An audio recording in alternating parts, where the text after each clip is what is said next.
When I find a game within this modern climate, and it happens to be one that manages to pull me back in over and over again, well, that just means that I don't need much of an excuse to talk about it again and again. I might sound like a broken record, but Songs of Conquest is an excellent indie, a fantastic game. One of those upper tier ones that you only hope that you find with each new indie. It ranks as one of my favorites, and I cannot get enough of it. And with it being available pretty much everywhere now, including on your phone, there really is no excuse to not play this game.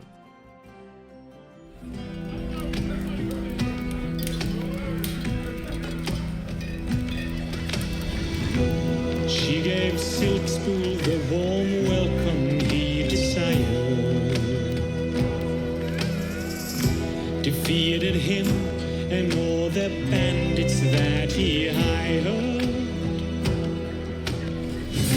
But Walking Dead and Fame had now appeared.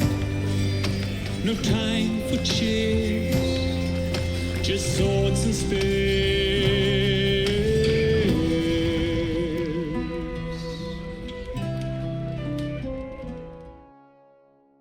When looking at the indie space, you see how there are these great niche titles that are thriving. You see fusions of modern mechanics with retro visuals, or combining elements from many different classic titles into a brand new one. Or another avenue that I absolutely love is that when you see a new developer come in and is able to then make a game in the style of an older great. It isn't a case where you're getting this second-rate version or a knockoff, or even something that's just trying to feed off of your nostalgia, but rather it is a title that wants to invoke those wonderful feelings that you had before with those first games in those prior series. But instead now you're also getting those with this new game. You see the inspiration that it's lifted from, and while at the same time being that new thing to enjoy. This is especially the case when looking at the property holders of a game that holds that property and then just doesn't do anything with it. There are fans, even though they are more niche, they want a new game, with modern multiplayer options and all of that. The ease of getting it up and running, potentially introducing it also to a new player base too. This is something that I feel when playing Songs of Conquest. If you played Heroes of Might and Magic when they originally came out, then Songs is exactly for you.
So for those that are completely going into this video blind, or are interested in Songs of Conquest but want to know more about it, let me break it down for you here. So Songs of Conquest is a mixture of an RPG and a strategy game. You usually start out with a base and one hero. The hero you can move on the map and you can choose different ways to go about it. Should you take your hero to grab a specific resource, or maybe you want to level up your hero, as level ups can provide the player with both bonuses and buffs for that specific hero, along with resource generation that can help you with the building and recruiting. So you have your hero, but the general sense is that your hero has their own equipment and level associated with them. The more they fight and win, the better they become. but your hero doesn't actually do the fighting. So when you engage in a battle, it turns into this turn-based tactics-like experience, where you pit your soldiers against the NPCs that you find, or another hero's group. Heroes come in all shapes and variations. Some have starting bonuses, or some are more range-oriented. Others are more focused on their movement on the map and then providing resources. Others are better at defense. When you level them up, you can choose the upgrade path that you want. Depending on the situation, you may want to focus on being more passive, resource generation, or just expanding how many soldiers can fight with you. Again, like with many things within Songs of Conquest, there is a lot of player choice and honestly discovery. Another element of using your heroes is the exploration and urgency that is paired with this. You don't know where the enemy is, what is waiting for you out there.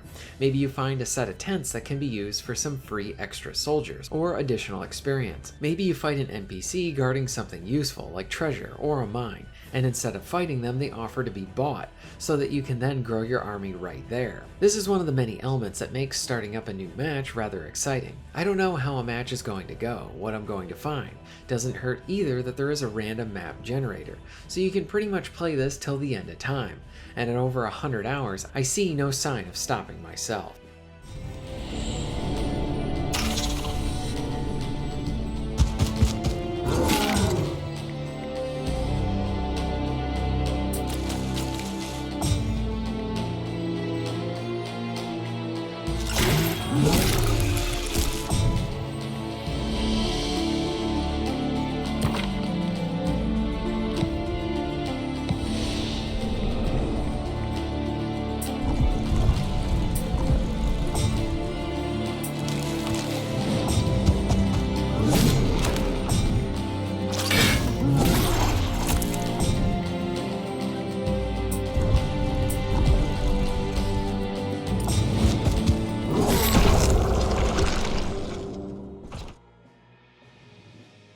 Paired with the heroes or wielders as the game puts it, you have your base management, or many of them depending on how many you've captured.